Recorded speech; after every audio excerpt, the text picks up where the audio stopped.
Hi guys, welcome back to my channel. For those of you who are new here, my name is Jade, and for those of you who aren't new, welcome back.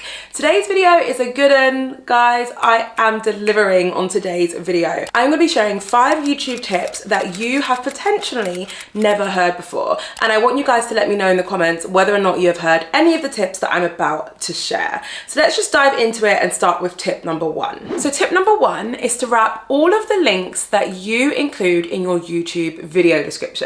So this tip is actually brought to you by today's video sponsor, who is Hopp. So Hopp is the perfect tool for creators, but YouTubers in particular, to really leverage and track all of their video description links. It's essentially a link shortener, but it's built specifically for creators. You can use it to wrap any link in your video and give it a personal touch by creating a branded URL. So let me show you what my Hopp account looks like, and we can actually wrap some links together. Okay, so I've just logged into my Hopp account and I want to bring a few things to your attention. So at the top, you've got an account summary, which also includes some analytics. You can even get more information when you click on the show more stats button. It's going to give you even more analytics for you to use and really measure the performance of your links.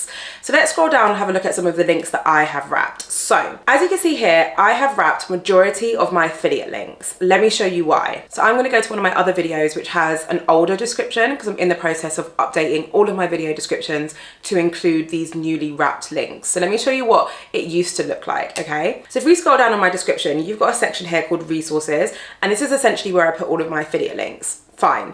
The thing what I hate about it though is how messy it is, because as you can see, obviously every affiliate link looks different. I even have affiliate links that have my old branding in it. So my TubeBuddy affiliate link says We Side Hustle, which I haven't been called literally for like 9 months. So it's just confusing to people. But not only that, all of the links are just full of a bunch of different random characters. It's really difficult for people to see and even recall if they ever want to find this link in the future. By contrast, let's look at my new video and have a look at what my links look like there. So if we scroll down to the bottom, my resources look so much neater. And can you see here that all of my affiliate links are actually branded now?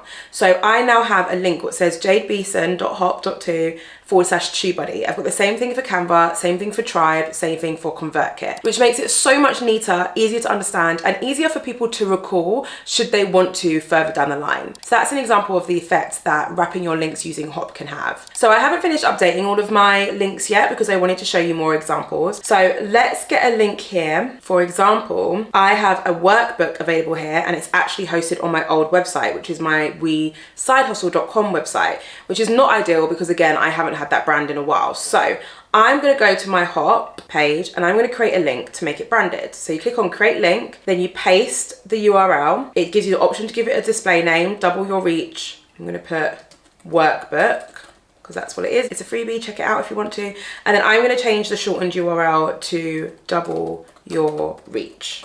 Okay, then I'm going to click create, and just like that, I've now got my bespoke URL. And as you can see, it will also appear under the recent links section on your dashboard.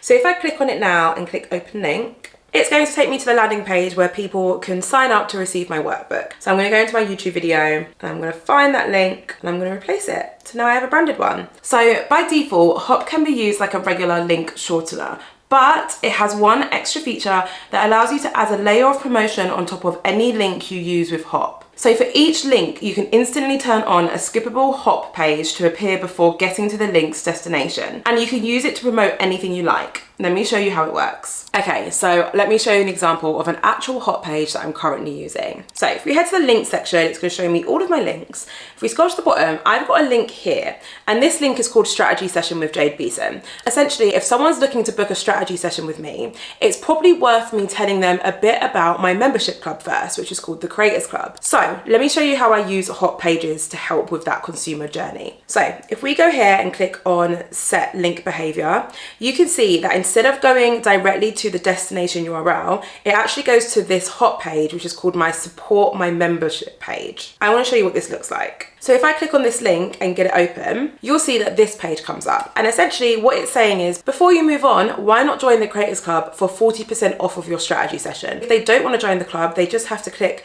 the skip button and they'll be taken to the actual destination, right? So it's just this really cool interim page which allows you to promote something else before people get to the final destination. And it's not just memberships you can promote either. If we go back onto my Hopp account, let's click create page, and here you can see it gives you the option to to create loads of different pages. So let's say collect contacts, and I can show you what it looks like. It gives you the opportunity to pick a theme like this one, and then you can customize that theme. So you can change the design, change the background, and you can of course change the main content. So you're able to promote something else to do with your business or your brand before people get to the final destination that they are trying to get to. So that's Hopp. I recommend checking it out. There is of course a link in my description. Okay, so tip number 2 is all about smart linking, and I love this tip. I've started using it recently and it's been a game changer.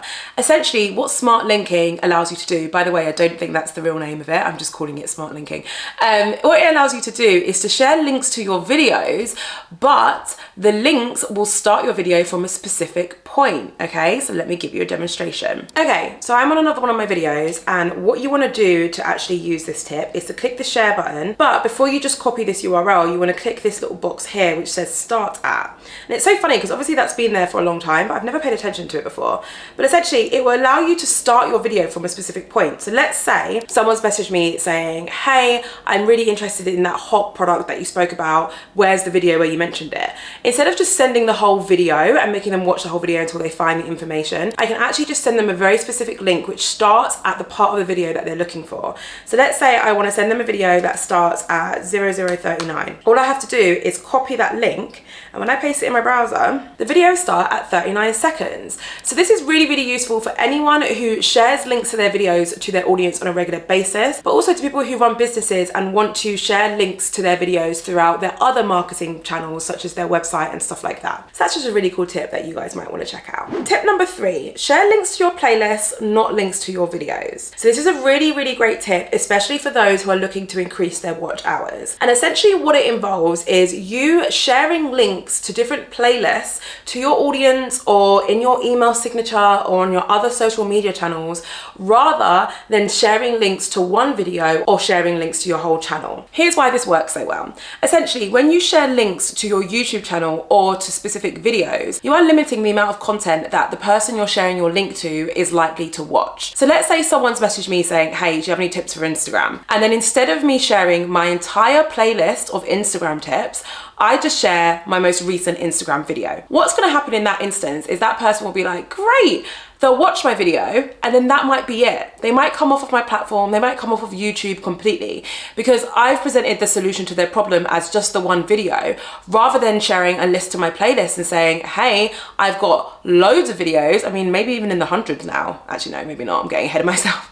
But I got a lot of videos. Why not pick your favorite or watch the first one on this playlist, and then because they're watching a YouTube playlist, once they finish with that video, YouTube is gonna start playing another one of my videos that is related to Instagram tips, because it's on the Instagram tips playlist. So now, instead of getting one person to watch one video, I might have gotten that person to watch 4 of my videos in a row, which is huge for my channel performance, but also really great for my watch hours. And what you might be doing at the moment is sharing links to your YouTube channel as a whole. And whilst there's a place for that, like in your bio on Instagram, for example, you probably just want to share a link to your whole channel, right? Because you don't know what playlist whoever's looking at that link would like to see. However, when you're speaking to someone one-on-one, or when you're sharing a link somewhere where you know that whoever sees it is going to be interested in one specific playlist, it is still more beneficial to share a link to your playlist, because otherwise they might just click on your link to your YouTube channel, have a look at some of your content, they might watch one video, maybe even 2, and then they'll come off.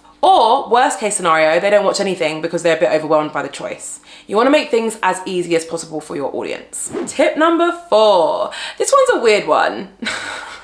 I'm not gonna lie to you, but it's definitely different. So this tip is all to do with your transcripts and your subtitles. And essentially it allows you to increase the performance of your SEO by paying close attention to your automated subtitles. I feel like I said loads of like just buzzwords there. So let me break this down for you. SEO, for anyone who doesn't know, stands for search engine optimization. Essentially what it involves is us, being the creators, trying to share as much information about the topic of our videos with YouTube to ensure that when someone is searching for a video related to ours, our video appears, right? So when people talk about SEO, they're really talking about ensuring that our videos appear in YouTube search. That's very much a top line like overview. And if you want more information on SEO, I'll link to one of my videos up here so you can find out more information. But essentially that's what it means, right? So with this tip, what it's basically saying saying is, if you look at the transcripts or the subtitles for your videos, which should be automatically generated, you can actually review them to ensure that they are accurate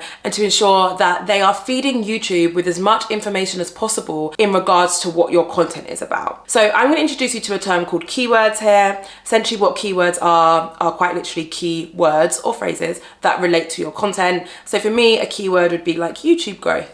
Right? For this video, that would be a keyword. So when it comes to this tip in regards to your transcripts and your subtitles, the tip is basically saying to try and populate that with as many keywords as possible, because hypothetically, YouTube will read that and they'll use that information to figure out what your content is about. And if it reads that information and decides, yeah, your video is about YouTube growth, if someone then searches for YouTube growth videos, your video might appear. Right? Notice I'm saying hypothetical a lot. Here's the reason. I don't do this. It's something that I've read about. It's something that I want to share with you as always. Like, you know, I'm always going to share anything that I find, but I don't do it because my God, do I not have the time. Maybe one day I will have the time to go through my transcripts for my videos, but today is not the day. I do not have the time, right? However, if you do have the time, I'm jealous of you, but if you do have the time, this might be something you want to explore, okay? Let me show you how you can do that in case you don't know. Okay, so what you want to do is open up one of your videos in YouTube Studio so that you get to this video detail page.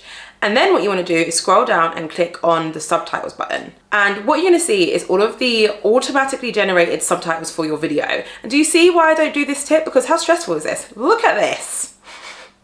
No punctuation, just words. But this is actually how you could edit your subtitles. This is how you could add in information. You could even do things like edit the timings if you want to get really granular about it. But if you did want to explore that tip, then this is how you do it, right? So you enter keywords into this section. And please let me know if you do try this tip and you see any impact, because, you know, I don't have the time right now, but if it's going to make a big impact and big difference on the performance of my channel, I'll find the time.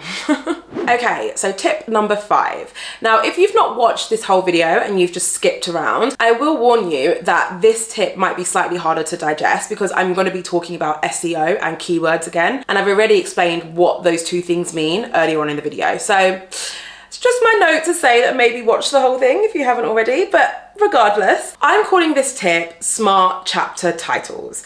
And essentially what the tip is to add chapters for your videos, but not just that, be smart about it. So you don't just want to add chapters to your videos, but you want to give these chapters titles which include keywords, because you guessed it, you're going to be giving more information to YouTube, telling YouTube what your video is about, and that is going to help you rank in search. So let me show you an example. Okay, so I've got 2 different videos I'm going to show you as an example. One is like an example of doing it well, and one is an example of not doing it at all. So I've got one video here, let's start with this one, where instead of including keywords as chapters for my video, I've just put tactic 1, tactic 2, tactic 3. Can you see? So these are the chapters which break up my content, and you can just see I've just said tactic 1, tactic 2, tactic 3. This isn't the end of the world. This video still performs super well. However, there is an argument to say that it may have performed better if I did it this way instead. So in this video, I've got chapters where I'm actually using some keywords. So the first chapter, if you can read it, let me move on so you can maybe read it,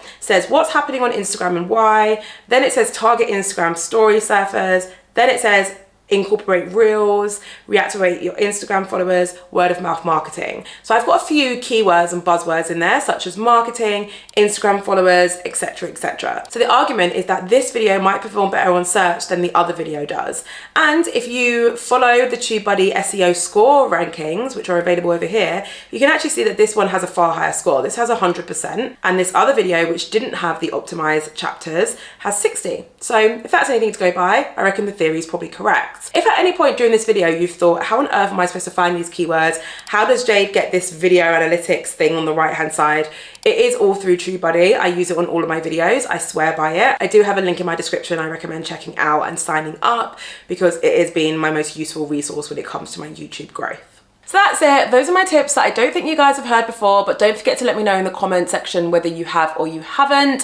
Thank you so much for watching this video. If you fancy checking out Hopp, there is a link to sign up in my description. And if you feel like hanging around a little bit more, I recommend checking out this video. It's all about starting your YouTube channel in 2022, and it lets you know why it's not too late and also gives you some tips for starting. So I'll see you in that video, guys. Thank you so much for watching.